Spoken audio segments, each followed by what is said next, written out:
Well, our colleague Peta Credlin joins us now. Peter, great to see you. Sunday morning. Here you are. We've got you. Off your phone, Peter. You're on Outsiders now. I was just putting myself on silent. Oh, good. Oh, that's okay. No worries. Great to see you, Peter. You've been had a very busy week. Never miss your show. Every evening, it's fantastic. You've got a big interview with Peter Dutton coming up on Thursday night. Going to be your entire show. So you spent the Friday interviewing Peter Dutton. So tell us, I've been predicting here that Peter Dutton will win the next election, will be the Prime Minister before the end of May. I've been saying that for 18 months. Most people have mocked and jeered at me for saying it, but that's what I believe. I don't believe the Australian people will put up with this Labor nonsense any longer. What's your sense? Can they win? Can he win? And what was your sense of the man, Peter Dutton? All right, first of all, thank you for having me on the show, Outsiders. You are my company every Sunday morning, so I return the compliment. I'm delighted to be here. Look, where the idea came from, I approached his office last year and said, I've known your boss for 20 years. Australians don't know him. They're listening to him, they've seen him, he's familiar, but they don't know him. They haven't crossed that threshold to anticipating what he might do with issues if he was Prime Minister. And particularly with women, we don't want women's policies. Let's not traverse that territory all over again. But we do want to get a sense that we know our leaders, right? We know our leaders. And I have known him, as I said, for a long time. He is a really different bloke behind the sort of media portrayal of the 2-minute grab in the commercial news packages, So that was the impetus of what I did. And it was an extraordinary interview. It went for an hour and 45 minutes. We'll put an hour of it to air. You'll be able to get the whole chat on Sky News Digital. And I hope people do take the time or listen to it as a podcast and really understand all the motivations. I mean, I learnt things, Rowan, from Peter that I didn't know, like his dad was a brickie. Now, I knew he had a building background, but I didn't know his dad was on the tools. I didn't know how tough he did it as a kid. So the Prime Minister doesn't have the mortgage on coming or growing up sort of tough or growing up very working class. Peter Dutton did as well, only he doesn't bang on about it as much as the PM. So I hope people understand more about Peter Dutton when they watch this interview. Do I think he can win? Yeah, I do.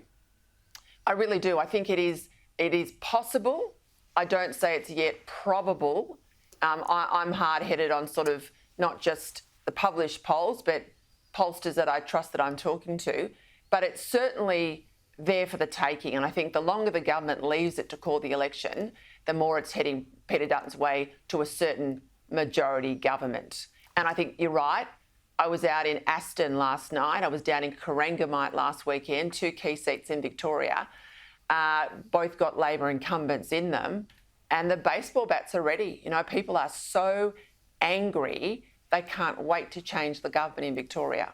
Now, we've saw Peter Dutton do brilliantly throughout the voice referendum, articulated the position well, but there are fears that he's playing it a little bit too safe, reluctance to leave the Paris climate deal.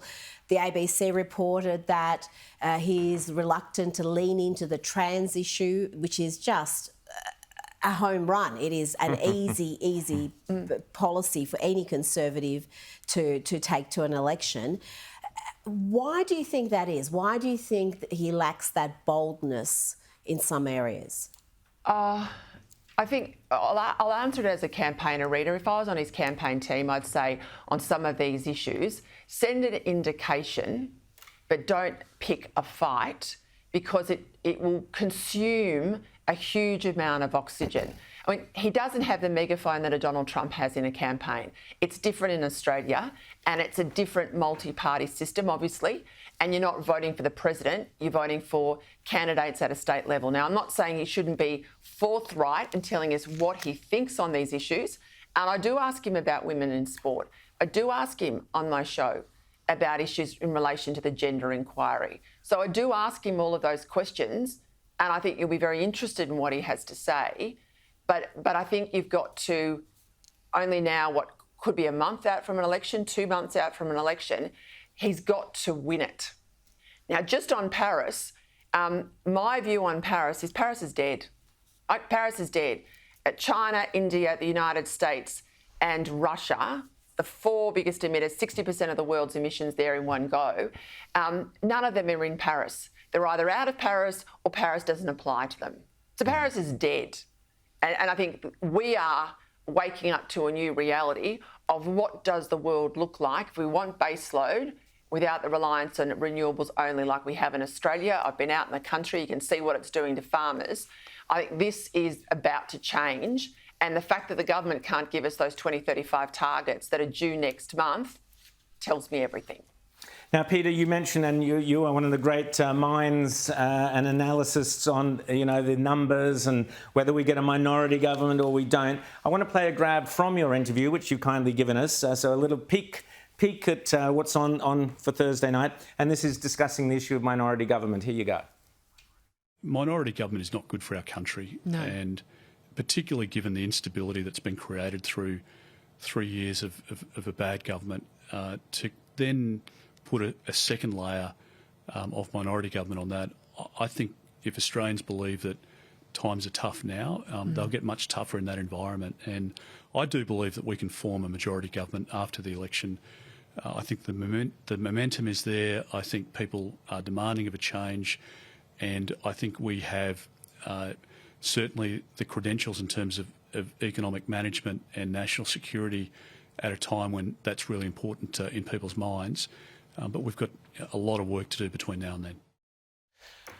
Now, Peter, I thought that was very interesting what he talks about, his confidence in achieving a majority government. Obviously, he's going to say that. But I'd love to get your insight from your conversation with him about how does he plan to convert those baseball bats, which you mentioned a little earlier, into actually changing, which way they're going with this government. I mean, and we are acknowledging that we are having a more presidential style, I think, of prime ministerial campaigns these days than maybe we used to 10 or 20 years ago. So how does he plan to, he did that over the course of a year, but he may only have, a matter of weeks, depending on when the prime minister decides to go to the poll. How does he plan to make that conversion, Peter?